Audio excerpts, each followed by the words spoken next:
So I'm with Gleb Yastrebov, who's in Moscow.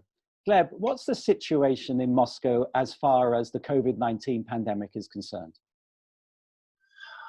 I think, according to the authorities, about 300,000 people are infected. So this is a great number, but there is no panic. And in general, I think very many people do not take it really seriously, except younger people, especially younger people who just want to enjoy spring and friendship and love and so on. So if you go outside, there are plenty of people outside, but there are also people whose acquaintances and friends have died, and they are really sad, and they are sad for others who simply do not understand. The authorities do not give us the full information, I think. This also might be a problem. There's something ironic, isn't there, that we are isolated. There you are in Moscow, and there I am home in Cambridge. But that social isolation somehow develops a closeness, an unexpected sense of community that when we were all together, we didn't feel. Why do you think that is?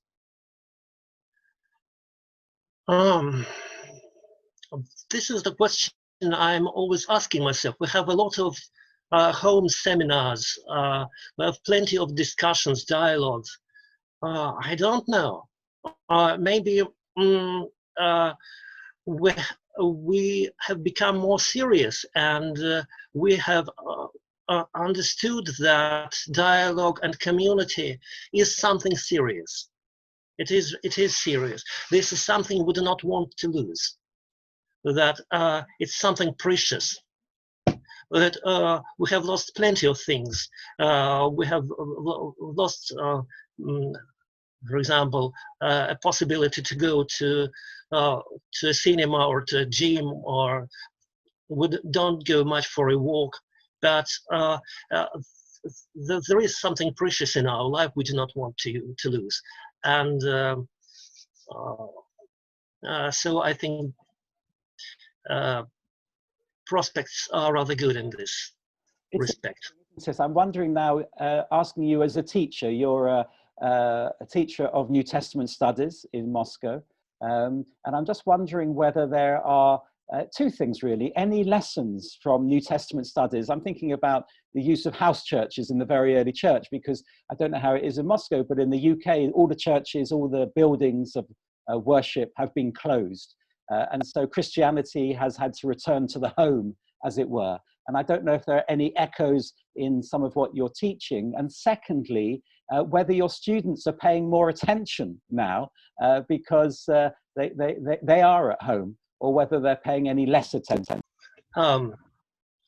This is not much of a problem where I teach, because this St. Philaret's Theological Institute is closely connected with a sort of a fellowship. It is an Orthodox fellowship, and they have a very, very strong sense of community in any case, even without COVID. And COVID, they do not depend so much on churches, temples, and so on, because they often meet in a house atmosphere, and it's really important for them. So I'm not sure this is a radical change for them, but in general, in Moscow, this is a huge problem for many Orthodox people, because they depend so much on churches, on the Eucharist and sacraments and so on. And sometimes they feel weak and distressed about the whole thing, because there is a problem here, because Russian Orthodox Church was largely unwilling to take radical measures against COVID-19. and for a long time churches were not closed, and people did not want to lose Eucharist and sacraments. There were some clerics were strongly against this, and they won this. But I think in the long run, there came strong pressure from the authorities. So people no longer go to churches, and they are distressed. But where I teach, this is not much of a problem. In general, in Moscow, this is a problem.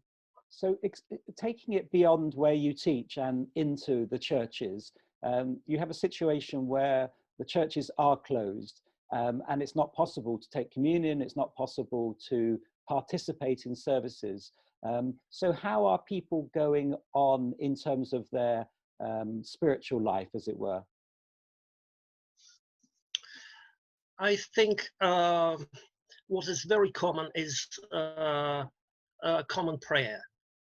People arrange among themselves to pray for something, for themselves, for their families, against COVID or something, and they do it pretty much. That's going on almost everywhere where we have active churchgoers and believers. That's very common. And do you think it will have a long-term impact on Russian society? Or is it just a temporary situation and everything will return to normal? I know I'm asking you to guess in the future, and that's always difficult. But do you have a sense that this is something that will remain with us? Well, I think that in terms of spiritual life, it will be very difficult for this to remain for long, except that we have a strong community, well, like the one at St. Philaret anyway. But very many people have become much more disillusioned about political leaders. Not that the political leaders are terribly popular anyway, but very many people think that the authorities are extremely inadequate in this situation, and I think that's going to remain for a long time. So that's really, really serious. And that's interesting because, of course, when you lose confidence in political leadership, you have to put your trust in other places. And presumably one of the other places they could put their trust in is the religious leadership. I mean, is there also great trust in the religious leadership, or is there that falling? No. Well, if you mean bishops and hierarchs, very few people, I think that's my impression. I may be wrong, but I think believers generally disregard them. I think if anyone is important, is a local priest. If there is a charismatic figure, people largely depend on him. Or, well, we have male leadership in the Orthodox Church, so I am saying he, so that's not she. Unfortunately. And one final question, Gleb, as we draw to a close. Russia, of course, is a huge country, and whilst Moscow is a big city, it's only one part of a much bigger society. What's happening outside of Moscow, do you know? And is there much of a divide between the rural areas and the urban areas? Well, the public health care system is much stronger in Moscow, and basically we have very little information about what's going on far away from Moscow, and that's part of the problem. And by the way, I think that's one of the major lessons of the current situation, is that all of us are very dependent on each other. So let's suppose that lockdown succeeds and that we overcome COVID-19 successfully in Moscow, in London, and Cambridge, and so on. So what happens next? People start coming from faraway areas to London, to Cambridge, and they might be ill because hospitals in these areas are far below the necessary level. And so what we come to is, I think, and that's one of the basic messages for us, is that we should all concern for each other. So Russia and the UK and the United States can no longer say that they do not care about Africa or Asia or whatever, because everyone depends on everyone. So we have to invest more money in the provinces in faraway areas, and we should help other countries and so on. Gleb Yastrebov, thank you very much.